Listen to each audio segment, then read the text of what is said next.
আজ বাংলায় প্রধানমন্ত্রী সফরে দ্বিতীয় দিন। এদিন কৃষ্ণনগরে জনসভা করবেন মোদি। তার আগে একটি সরকারি অনুষ্ঠানেও অংশগ্রহণ করবেন প্রধানমন্ত্রী। প্রধানমন্ত্রীর সভা ঘিরে কেন্দ্রীয় বাহিনী এবং রাজ্য পুলিশের কড়া নিরাপত্তা সভাস্থলে। সূচি অনুযায়ী সকাল 9টা 25 রাজভবন থেকে সড়ক পথে বেরোবেন প্রধানমন্ত্রীর কনভয়। সকাল 11টায় হেলিকপ্টারে চেপে সভাস্থলে পৌঁছানোর কথা মোদির। কৃষ্ণনগরের সভা শেষে দুপুর 1টা নাগাদ বিমানে বিহারের উদ্দেশ্যে রওনা দেবেন প্রধানমন্ত্রী। আজ নদিয়ার কৃষ্ণনগরে সভা করবেন প্রধানমন্ত্রী নরেন্দ্র মোদী। 9টা 25 নাগাদ রাজভবন থেকে বেরোবে প্রধানমন্ত্রীর কনভয় এবং যেটা জানা যাচ্ছে 11টা নাগাদ তিনি পৌঁছবেন নদিয়াতে।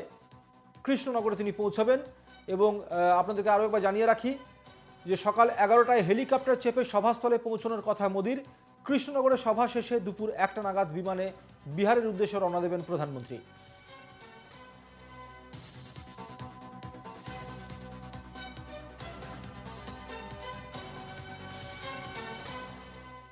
আজ কৃষ্ণনগরে প্রধানমন্ত্রী নরেন্দ্র মোদীর সভা এবং সেই সভাকে ঘিরে ইতিমধ্যেই আঁটোসাঁটো নিরাপত্তার বলয়ে মুড়ে ফেলা হয়েছে সভাস্থল। আমরা জানি যে গতকাল অর্থাৎ 1 মার্চ আরামবাগে জনসভা ছিল প্রধানমন্ত্রী নরেন্দ্র মোদীর এবং লোকসভা নির্বাচনকে সামনে রেখে আরামবাগ থেকেই ভোটের প্রচার শুরু করলো বিজেপি এবং সেক্ষেত্রে দাঁড়িয়ে আরামবাগ কিন্তু অত্যন্ত গুরুত্বপূর্ণ একটি কেন্দ্র ছিল। কারণ আমরা জানি যে গতবার লোকসভা নির্বাচনে মাত্র 1100 ভোটের ব্যবধানে হেরেছিল বিজেপি। সেইখানে কিন্তু বিধানসভা নির্বাচনে আশেপাশে চারটিতেই জয়লাভ করেছিল বিজেপি। সেই কারণের জন্য আরামবাগ অত্যন্ত গুরুত্বপূর্ণ ছিল। সেই আরামবাগের জনসভা থেকে আমরা দেখেছি প্রধানমন্ত্রী নরেন্দ্র মোদী সন্দেশখালী ইস্যু থেকে শুরু করে রাজ্য সরকারকে একাধিক বিষয়ে তোপ দেখেছেন এবং তারই পরিপ্রেক্ষিতে আমরা দেখেছি যে আজও আমরা দেখতে পাচ্ছি যে সভা রয়েছে প্রধানমন্ত্রী নরেন্দ্র মোদীর এবং আজকে সভা রয়েছে নদিয়ার কৃষ্ণনগরে। আজকের সভা থেকে প্রধানমন্ত্রী নরেন্দ্র মোদী কি বার্তা দেন সেদিকে তো অবশ্যই আমাদের নজর থাকবে, পাশাপাশি রাজ্য নেতৃত্বেরও নজর থাকবে আজকের সভা থেকে প্রধানমন্ত্রী নরেন্দ্র মোদী কি বার্তা দেন। কারণ আমরা জানি যে ইতিমধ্যেই নদিয়ার কৃষ্ণনগর হচ্ছে মতুয়াদের অন্যতম জায়গা এবং মতুয়া ভোট ব্যাংক যে বরাবরই যে কোনো রাজনৈতিক দলের ক্ষেত্রে যে একটা অন্যতম গুরুত্বপূর্ণ জায়গা তৈরি করেছে তা বলার অপেক্ষা রাখে না এবং সেক্ষেত্রে নজর রাখতে মতুয়াদের দিকেও কিন্তু নজর থাকবে যে মতুয়াদের উদ্দেশ্যে প্রধানমন্ত্রী নরেন্দ্র মোদী কি বলেন। এবং সেখানের মধ্যে আমরা জানি যে ইতিমধ্যেই কিন্তু শান্তনু ঠাকুরেরও থাকার কথা রয়েছে এবং পাশাপাশি আরও বিজেপির রাজ্য নেতৃত্ব যারা রয়েছে তারাও উপস্থিত থাকবেন।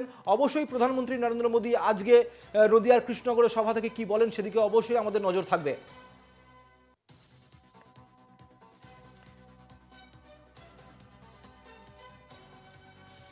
এবং যেটা জানা যাচ্ছে যে দুপুর 1টায় প্রধানমন্ত্রী নরেন্দ্র মোদী কৃষ্ণনগর থেকেই সভা শেষ করে চলে যাবেন বিহারের উদ্দেশ্যে। এখনো পর্যন্ত নরেন্দ্র মোদী তিনি রয়েছেন রাজভবনে, কারণ আমরা জানি যে গতকাল থেকেই রাজভবনে রয়েছেন প্রধানমন্ত্রী নরেন্দ্র মোদী এবং এই প্রথমবার প্রধানমন্ত্রী নরেন্দ্র মোদী রাজভবনে রাত কাটালেন, রাত্রি যাপন করলেন।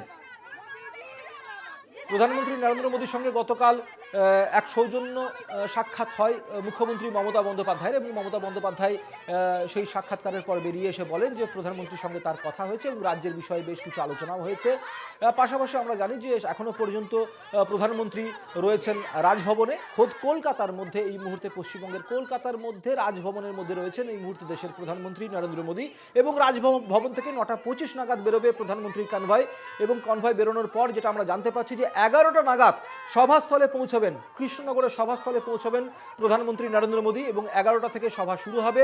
আমরা জানি যে শুধুমাত্র সভা করা নয়, সভা করার পাশাপাশি একটি দলীয় কর্মসূচিও রয়েছে, একটি প্রশাসনিক কর্মসূচিও রয়েছে প্রধানমন্ত্রী নরেন্দ্র মোদীর এবং তারপর 1টা নাগাদ দুপুর 1টা নাগাদ সেখানের সভাস্থল থেকেই বিমানে করে হেলিকপ্টারে করে উড়ে যাবেন প্রধানমন্ত্রী নরেন্দ্র মোদী বিহারের উদ্দেশ্যে। ইতিমধ্যে আপনারা দেখতে পাচ্ছেন প্রধানমন্ত্রী সভাস্থলকে আঁটোসাঁটো নিরাপত্তায় মুড়ে ফেলা হয়েছে। কেন্দ্রীয় বাহিনী এবং রাজ্য পুলিশের তরফ থেকেও ইতিমধ্যেই নিরাপত্তা ব্যবস্থা আঁটোসাঁটো করা হয়েছে।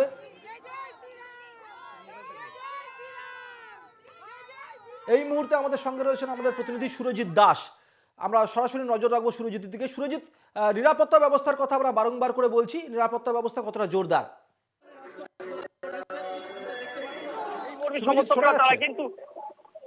তারা কিন্তু রওনা দিয়েছে সভাস্থলের উদ্দেশ্যে এবং তুমি দেখতে পাচ্ছ একে একে প্রায় সবাই এক একবার এক এক মিছিল আসছে বিজেপি কর্মীদের। বেশ কয়েকটি গেট রয়েছে স্টেডিয়ামে। কিছুক্ষণ পরেই কিন্তু প্রধানমন্ত্রী নরেন্দ্র মোদী তিনি আসবেন, হেলিপ্যাডে নামবেন কৃষ্ণনগর স্টেডিয়ামে। সেখান থেকে হুট করে গাড়িতে কিন্তু প্রথমে প্রশাসনিক বৈঠকে যোগ দেবেন। এরপরে কিন্তু যে সাধারণ কর্মীদের নিয়ে জনসভা রয়েছে, সেই জনসভার উদ্দেশ্যে রওনা দিয়েছেন। এখনকার ছবি একে একে কিন্তু হাজার হাজার বিজেপি কর্মী তারা সভাস্থলে আসছেন। আমি বলবো সুরজিৎ, যারা রয়েছে ওখানের মধ্যে যারা আসছেন বিজেপির কর্মী সমর্থক যারা রয়েছেন, আমরা দেখতে পাচ্ছি হাতে দলীয় পতাকা হাতে নিয়ে তারা এগিয়ে আসছেন এবং সভাস্থলের উদ্দেশ্যে এগিয়ে চলেছেন। তাদের সঙ্গে যদি তুমি একটু কথা বলতে পারো। একদম কথা বলার চেষ্টা করবো। তুমি দেখতে পাচ্ছেন জ্যাম রয়েছে, ছোট ছোট গাড়ি যেমন যাচ্ছে তারা কিন্তু স্লোগান দিচ্ছে রীতিমতো। কি মনে করছেন লোকসভা ভোটের আগে আমাদের কর্মীদেরকে উজ্জীবিত করার উদ্দেশ্য নিয়ে এই যে নরেন্দ্র মোদী আসার পর আপনাদের কি উৎসাহ? সামনে লোকসভা ভোট, কৃষ্ণনগর লোকসভা এখানে আমরা গতবার যাত্রা এবং নদিয়া মুর্শিদাবাদের প্রচার এখান থেকে শুরু করছি। স্বাভাবিকভাবে আমরা আশাবাদী এবার সেই 50,000 ভোটকে ক্রস করে আরো আমরা অর্থাৎ বুঝতেই পারছো যে নরেন্দ্র মোদী আসাতে কিন্তু বাড়তি একটা উৎসাহ উদ্দীপনা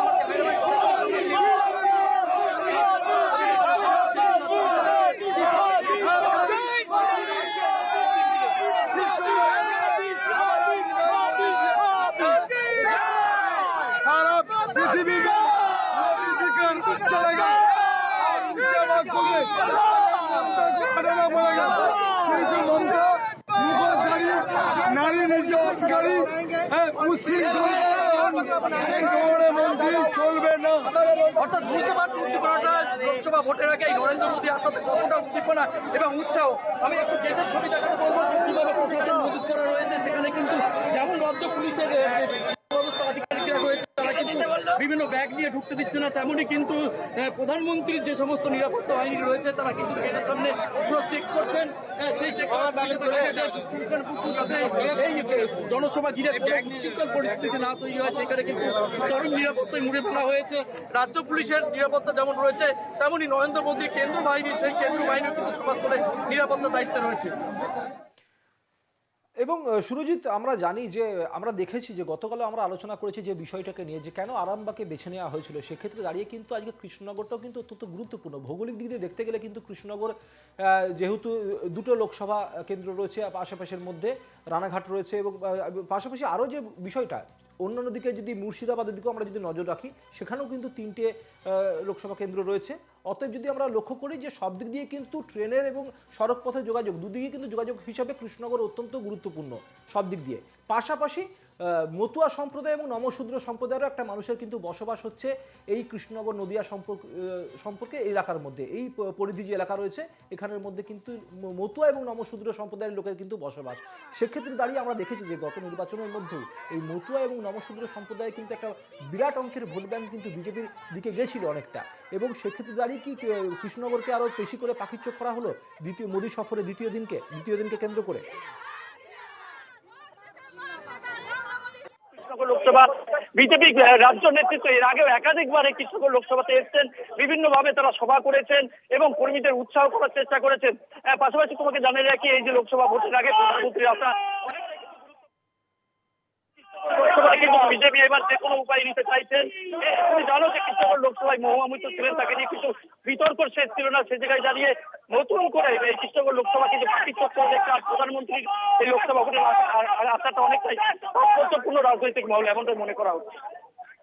বেশ সুরজিৎ, অনেক ধন্যবাদ। আমাদের সঙ্গে ছিলেন আমাদের প্রতিনিধি সুরজিৎ দাস। আপনাদেরকে জানিয়ে রাখি যে আমরা কালকে আলোচনা করেছিলাম যে কেন আরামবাগকে বেছে নেওয়া হয়েছিল, কিন্তু এটাও অত্যন্ত গুরুত্বপূর্ণ যে কেন আজকে দ্বিতীয় দিনে মোদীর রাজ্য সফরের দ্বিতীয় দিনে কৃষ্ণনগরকে বেছে নেওয়া হলো দ্বিতীয় জনসভার কেন্দ্র হিসেবে।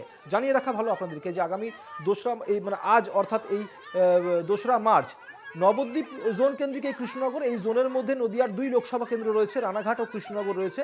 তেমনই রয়েছে মুর্শিদাবাদ জেলার 3 কেন্দ্র, মুর্শিদাবাদ, বহরমপুর ও জঙ্গিপুর, এবং দক্ষিণ 24 পরগনার বনগাঁও রয়েছে। ভৌগোলিক দিক দিয়ে যদি বিচার করা যায় তাহলে কিন্তু এই কৃষ্ণনগর জোন প্রায় মাঝামাঝি অবস্থিত। সেই সঙ্গে রেল ও সড়ক পথে যোগাযোগ ব্যবস্থা কিন্তু অনেকটা সুবিধাজনক। সেই কারণেই কৃষ্ণনগরকে বেছে নেওয়া হচ্ছে বলে অনেকের মত। কিন্তু এর পাশাপাশি আরও একটা যে বিশেষ গুরুত্বপূর্ণ বিষয়, সেটা হচ্ছে যে শান্তিপুর, নবদ্বীপ, মায়াপুর, এই সমস্ত যে এলাকাগুলো, এই সমস্ত ধর্মীয় ঐতিহ্যমণ্ডিত জায়গাগুলি প্রায় মাঝামাঝি রয়েছে কৃষ্ণনগর। এর ফলে এই সমস্ত এলাকার যে ধর্মপ্রাণ মানুষেরা রয়েছেন সেই সমস্ত মানুষদেরকে সভায় টানা অত্যন্ত সহজ হবে। দ্বিতীয় কথা, রানাঘাট এবং বনগাঁ লোকসভা এলাকা তো বটেই, উত্তর নদিয়ারও ছোট একটা অংশে মতুয়া এবং নমশূদ্র সম্প্রদায়ের মানুষের বাস রয়েছে এবং আমরা দেখেছি যে গত লোকসভা ভোটে এদের থেকে কিন্তু একটা বিরাট অঙ্কের ভোট ব্যাংক বিজেপির কাছে গেছিল। এনআরসি তথা নাগরিকত্বের বিষয়টি নিয়ে প্রধানমন্ত্রী কি বলেন তা জানতে উদ্গ্রীব তারা। আবার কৃষ্ণনগর ও মুর্শিদাবাদের 3টি লোকসভা কেন্দ্রের সংখ্যালঘু প্রভাবিত। এনআরসি নিয়ে এই সব এলাকায় ভীতি এবং বিতৃষ্ণাও রয়েছে, দুদিকটাই রয়েছে। তা দূর করে মোদি যদি এদের কাছে টানতে পারেন, সব চেনা হিসেব কিন্তু মিলে যাবে। এবং পাশাপাশি আরও গুরুত্বপূর্ণ যে বিষয়টা, কৃষ্ণনগরের প্রাক্তন সাংসদ মহুয়া মৈত্রের আদায় বিরোধিতায় এখানে কিন্তু মহুয়া মৈত্রের আসন, এই সব কিছু মিলিয়ে কিন্তু কৃষ্ণনগর একটি অত্যন্ত গুরুত্বপূর্ণ জায়গা।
আপনারা দেখতে পাচ্ছেন এই মুহূর্তে বিজেপির কর্মী সমর্থকেরা প্রধানমন্ত্রী নরেন্দ্র মোদীর জনসভাকে কেন্দ্র করে ইতিমধ্যেই সভাস্থলের আশেপাশে জড়ো হতে শুরু করেছেন এবং আমাদের প্রতিনিধি সুরজিৎ দাস সেই ছবি আপনাদের সামনে তুলে ধরেছিলেন এতক্ষণ ধরে।